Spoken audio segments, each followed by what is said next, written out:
आखिर महाभारत युद्ध के बाद बची हुई विधवाओं का क्या हुआ था और क्या सच में धृतराष्ट्र ने सभी विधवाओं को अपनी दासी बना लिया था? क्या आपने कभी सोचा है कि महाभारत युद्ध में मारे गए सभी योद्धाओं की पत्नियों के साथ हुआ था ऐसा काम? आज की इस वीडियो में हम आपको बताएंगे महाभारत के कुछ अनसुलझे रहस्य के बारे में।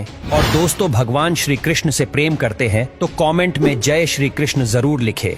दोस्तों, महाभारत ग्रंथ में आश्रमवासी पर्व के 33वें अध्याय में कुरुक्षेत्र के मैदान में वीर गति को प्राप्त सैनिकों के विधवाओं के बारे में जानकारी मिलती है, जिसके मुताबिक महाभारत युद्ध के बाद पांडवों को हस्तिनापुर का राज्य मिल गया था। पांडुपुत्र युधिष्ठिर का हस्तिनापुर के नरेश के रूप में राज्याभिषेक किया गया। अन्य भाइयों को भी हस्तिनापुर राज्य की अलग अलग महत्वपूर्ण जिम्मेदारियां सौंप दी गई। युधिष्ठिर के बाद भीम को हस्तिनापुर का उत्तराधिकारी भी घोषित किया गया। प्रजा भी इनके शासन में काफी खुश रहने लगी। पांचों पांडव अपनी जिम्मेदारियों को निभाने के साथ साथ ज्येष्ठ पिता धृतराष्ट्र, अपनी बड़ी मां गांधारी और अपनी माता कुंती की सच्चे मन से सेवा किया करते थे। पांडवों की सेवा से धृतराष्ट्र और गांधारी समय के साथ अपने पुत्रों के शौक से बाहर आ गए और इसी तरह 15 साल का समय बीत गया। लेकिन एक दिन अचानक धृतराष्ट्र के मन में राजमहल छोड़कर वन में जाने की इच्छा हुई, जिसके बाद उन्होंने युधिष्ठिर के सामने अपनी इच्छा को प्रकट करते हुए कहा कि हे युधिष्ठिर, अब हमारा मन राजमहल में नहीं लगता, इसलिए हम चाहते हैं कि बचा हुआ जीवन वन में बिताए। तुम हमें वन में जाने की आज्ञा दो।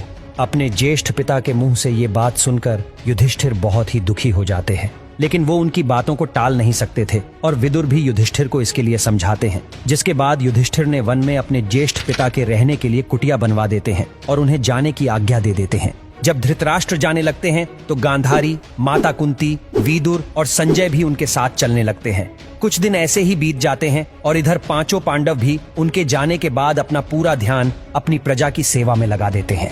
हस्तिनापुर की प्रजा भी पांडवों के सेवा भाव से काफी प्रसन्न रहती है, लेकिन इस प्रजा में शामिल विधवा स्त्रियां शौक में रहती है, जिनके पति कुरुक्षेत्र के मैदान में वीर गति को प्राप्त हो गए थे।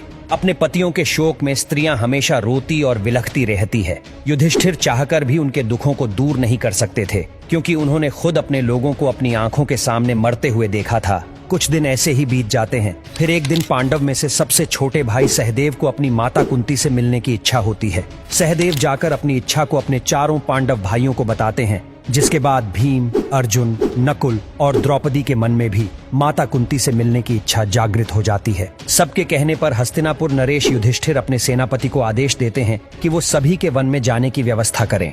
अगले दिन पांचों पांडव द्रौपदी के साथ वन की ओर चल पड़ते हैं।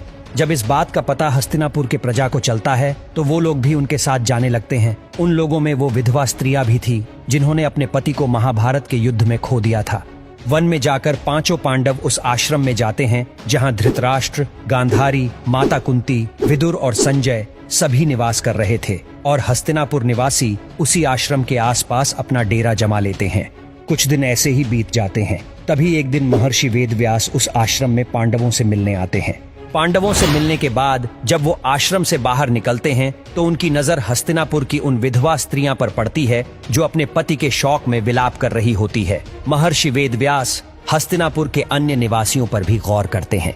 युद्ध में मारे गए अपने परिजनों के शोक में वो डूबे हुए होते हैं। ये देख महर्षि वेदव्यास को बहुत दुख होता है और वो सभी को समझाते हैं कि आप लोग युद्ध में वीर गति को प्राप्त हुए अपने परिजनों का शोक मत मनाइए। वो सभी जिस लोक में है वहाँ वो सुखी पूर्वक रह रहे हैं और वो वहाँ काफी प्रसन्न भी है।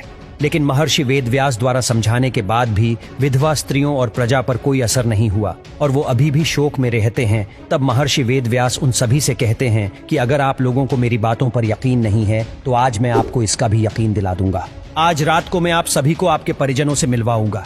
महर्षि के मुंह से ये बात सुनकर पांडव समेत हस्तिनापुर के प्रजा के चेहरे पर एक तेज आ जाता है और वो सभी अपने परिजनों से मिलने के लिए बहुत ही ज्यादा उत्साहित हो जाते हैं।